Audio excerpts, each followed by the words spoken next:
What's up with it once again? People, humanity, bros, women, fanboys, and fangirls, and as always, otakus and hikikomori's out there. This is Mr. Nintendo Sony Free 2011 aka Mania Wolverine. Of course, you guys are invested in towards and non-towards towards this channel. Follow me on Twitter and Instagram if you want to. I'm forcing anyone's down their throat, shoving it down their throat or nothing. But anyways, a little bit more of a brief, serious video this time around. Again, this is why I'm all dressed up like this. You know, I got the. You guys probably can't see it from the bottom, but I got this jersey shorts that I usually use most of the time. Anyways, you're probably wondering yourself why I'm dressed like this. Not because, yeah, it is a little bit of a serious sort of video. I already talked about this in the first part of the video. It's probably going to be links in the description box below.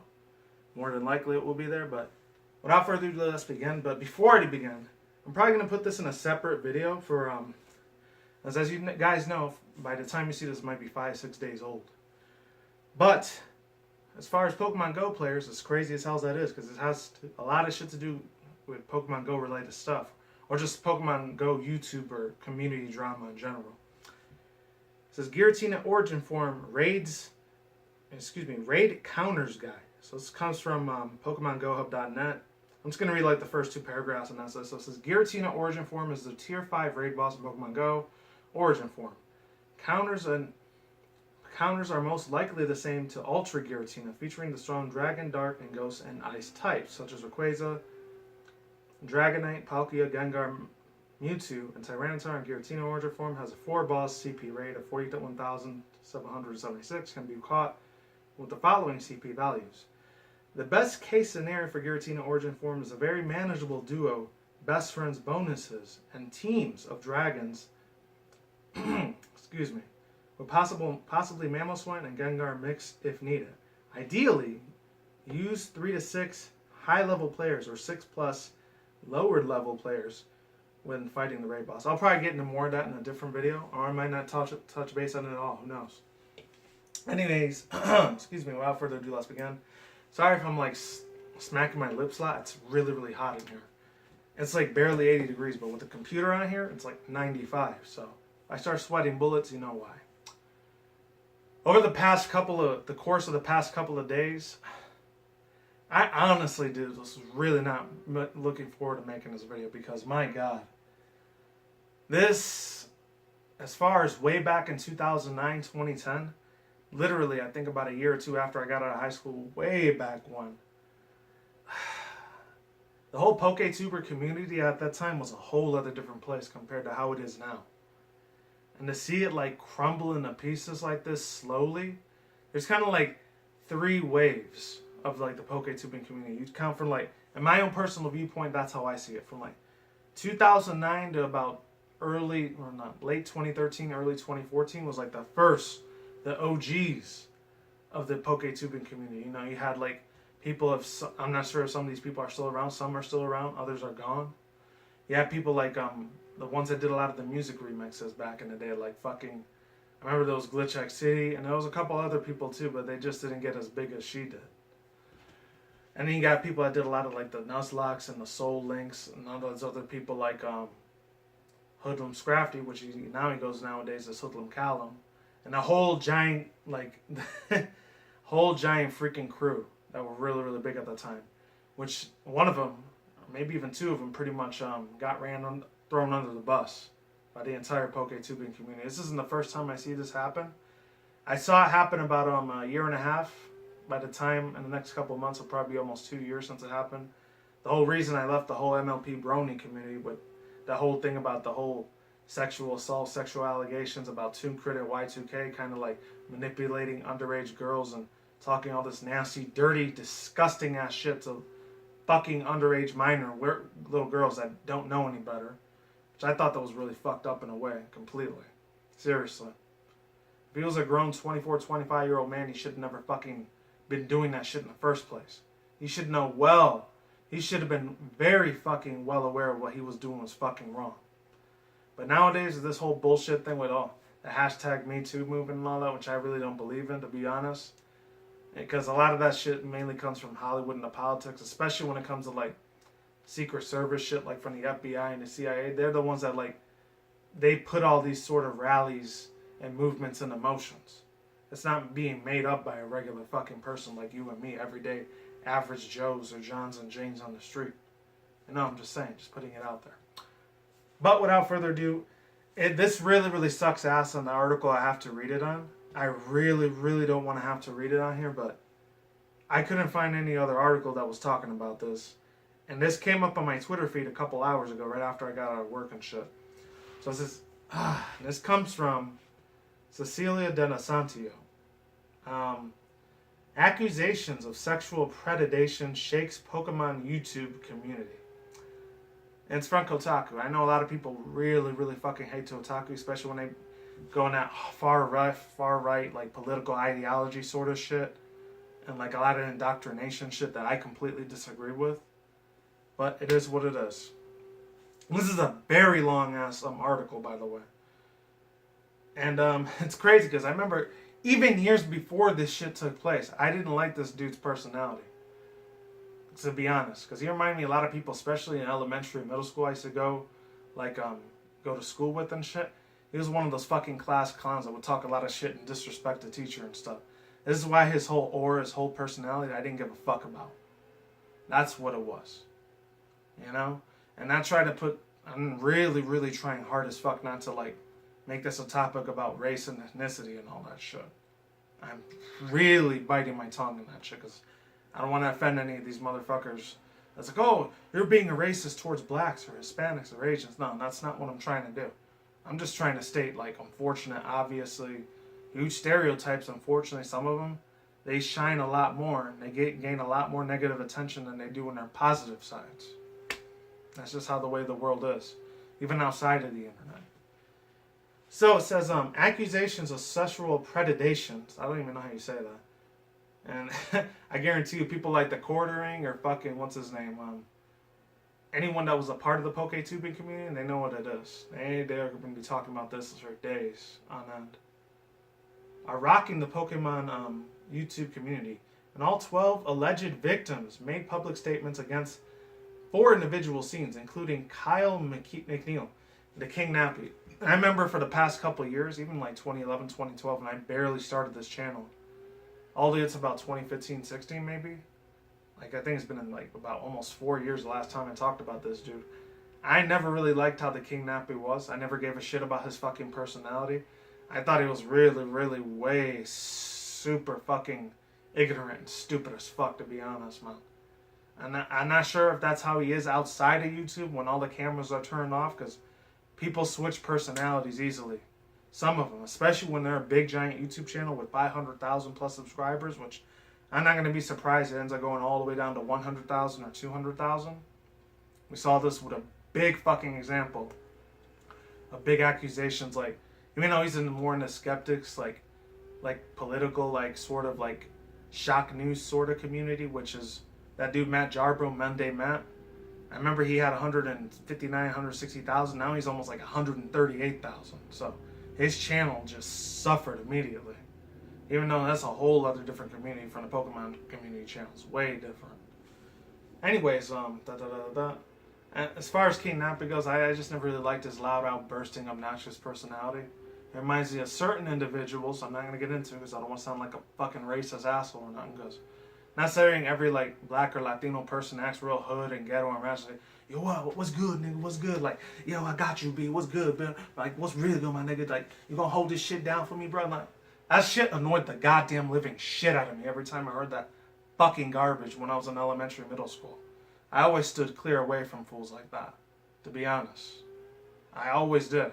And no offense if you are African American and you're in this country, or if you're like Latino, Hispanic American, because I know some of my people are a little bit guilty of what they've done within the past couple of years, even decades. No race, ethnicity is perfect, you know? That's just how this country unfortunately is. Especially in a lot of westernized countries. I know the United States isn't the only country that acts like this. Probably the UK, England, like, you know, all those other little areas over there in Europe and Australia, parts of Canada, they probably got to deal with this same fucking problem too. And as far as everything else goes, let's keep it moving. Anyways, as far as everything else goes, I don't know. I'm not going to attack him personally because I don't know the dude personally, but if he actually did any of these allegations shit, it's fucked up. And the reason why I'm showing a whole bunch of other faces of other Poketubers, I'm not saying they're all guilty as well.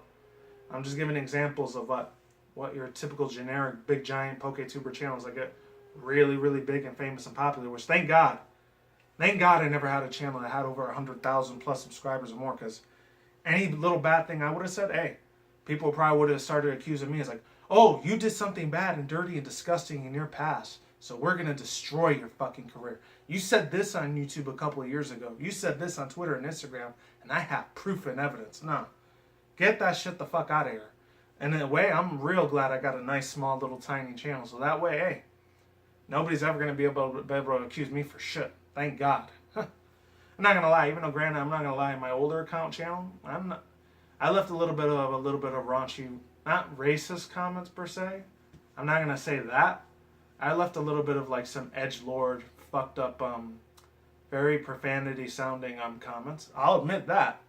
But as far as stuff that's really, really serious, like sexual allegations, sexual assault, trying to like attack or hurt somebody like physically, trying to bring actual stuff like swatting or anything, I never, ever, in a billion years, I've never done anything that fucking drastic. Anyways, I'm probably going to read half of this article. I'm not going to read the whole thing because it's kind of like some SJW trash, to be honest. And if there were real actual victims out there, which were mainly women, obviously, let's face it. Hey, you know what? Go to your fucking local like judge or jury and get a lawyer and, you know, sue the shit out of the person that ended up hurting you or made you feel some sort of negative way, you know? Or somebody like actually physically assaulted you when they went to these big conventions like the Comic-Con or PAX East or anime conventions and shit. You go to a fucking lawyer. First off, you got to go to law enforcement, police. And then you get yourself a lawyer, go to the nearest judge or jury date or county and try to get this man or other person that assaulted you behind bars if they actually physically or sexually assaulted you. That's what you got to do. I mean, I'm not a lawyer. I'm not a district attorney. I don't know anything about this. This is just coming from a regular person.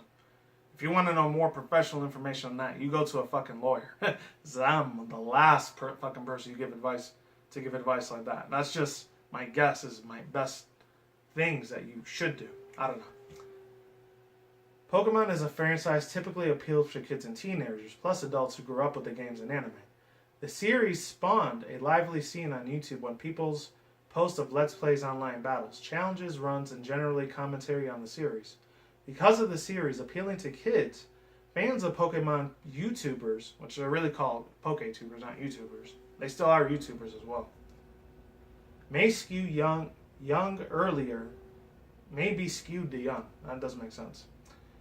Earlier this year, Kotaku reported on how Twitch streamers and YouTubers can take advantage over their large platforms and power differentiate, however you say that, they generate to abuse fans, and especially underage fans in the past games like Minecraft, which also attracts younger audiences, has given the rise to counter megastars, according to a report by Vice Motherboard. By the way, I don't believe nothing from Vice. They're another garbage-ass website I highly suggest you do not fucking trust. Because they get on all these little political ideology stuff that, like, they want people to, like, feel a certain way and get involved in their emotions. Bro, I cut my emotions off, like, fucking 10 years ago. I haven't really felt nothing in a long-ass time, especially when it comes to romance. Oh, that gate's been closed for, like, 10 fucking years. Anyways, excuse me. Let's go, move on. And yeah, I still laugh once in a while, make jokes here and there, and like get happy and like get hyped for certain things. But as far as romance goes, that's been gone for a long time. Which also attracts younger audiences, I already read that. Have in some instances allegedly sexually preyed on underage fans. This weekend's allegations against Pokemon's online community and power dynamics within are the proving similarity explosive. These conversations outing the alleged predators among Pokemon YouTubers, began last week after a 19-year-old student named Sylveon, who asked Kotaku to keep her real name private, published a YouTube video titled Finally Coming Forward. In the video, Sylveon accused Nathan Putman, who also goes by the name of Dekudurr. Never heard of that dude before. Sorry. It makes graphics for Pokemon YouTubers. Of asking her for, a real scantily clad, I'm going to say that instead of the other word, because I know the YouTube algorithm might do something messed up if I say that. pictures, which when she was 15 years old. Oh god, that is really bad. Putman worked with many of the biggest names in his community and appeared at live events with them. 4 women have accused him of preying on them when they were either underage or just barely 18. Sylveon said over on a Discord voice call that she met Putman on the Twitch channel of Pokemon streamers Shady Penguin. Heard of that name before, I've never been subbed to him. Dude has a bullshit fake personality in my opinion. No offense if any of you guys like him, but for me, I never cared about the dude. He annoyed the crap out of me like Nappy did. After which Putnam looked her up on Twitter, which led to regular conversations online. After sending her shirtless pictures of himself via Snapchat, she said Putman asking her for those quote-unquote slut pictures, which she said initially declined. He continued to make her feel like a bad guy, she said. Eventually, she said she was assented. I never heard of that name before. I don't know what that means. Sources say Putman was in his early 20s when Kotaku was working to confirm. It says, quote, "Oh, I did see this video. It's a little bit sad and I don't want to try to get up in my feelings. That's heartbreaking as fuck for a girl to go like that. But let's not forget, females aren't the only one in this country that got sexually assaulted all the time. There are men out there that still end up getting like sexually abused as well. But unfortunately in this country, like a lot of men, especially Captain Save-A-Hoes out there, and a lot of fucking male feminists, they always end up going more in the females' defense than they do with the males. It's a sad fact of reality, but that's just something we have to live with. It says it was really annoying to me, but I was kind of scared of him. She explained out in her call. She said he had a large following to me and worked with all these bigger names, people I looked up to. I didn't want to speak out because who was going to believe me? Sylveon says that the messages between herself and Putman are on an old phone and that she cannot collaborate or corroborate that he knew about her age. However, public statements in the interviews with 3 other women who were either underage or just 18, in which contact with Putman indicated that his behavior was a part of the pattern of the predation. Over on Twitter DMs and Discord messages, 2 of these women were described as Putman, aggressively demanded naked pictures from them, even after expressing how uncomfortable they felt. 2 more say that he hit on them when they were underage. Oh, if he's doing that shit and he knows that's wrong, I'm surprised his ass didn't land in prison by now. I remember the second I turned 18, like, bro, I wasn't gonna mess with any girls that were underage, under very bad illegal limits. Fuck that. I was gonna mess with older. Luckily for me, thank God, even when I was 15, 16, 17 years old, when I was an underage guy before I, became a full-fledged adult 18, which I didn't even feel like until I was about 20, 21, when I started having a lot more extra responsibilities I had to do. Because before that, I still felt like I was a kid. But I still had the fucking smartness to realize what's right and what's wrong. That's the thing. So it makes me different from anyone else. I'm not saying I'm the most, not say honest or trustworthy. I'm not saying the most righteous person. I'm just letting you guys know. I remember I used to be into older women. I love the crap out of older, mature, more attractive older ladies. That's what I like. I like women in their, and I was going to sound gross and disgusting. And before I hit my 30s even, I was into chicks in their 20s, 30s, 40s, even almost 50s. I know. I was attracted to sugar ladies. It's weird. But yeah, other than that, that's all I got to say for now. I'll do part 2 and part 3 in the next time because this shit, it's way too hard to believe. Links down below. Peace out. I'm Sauerkraut. Lates and goodbye. I'll see you on the flip side.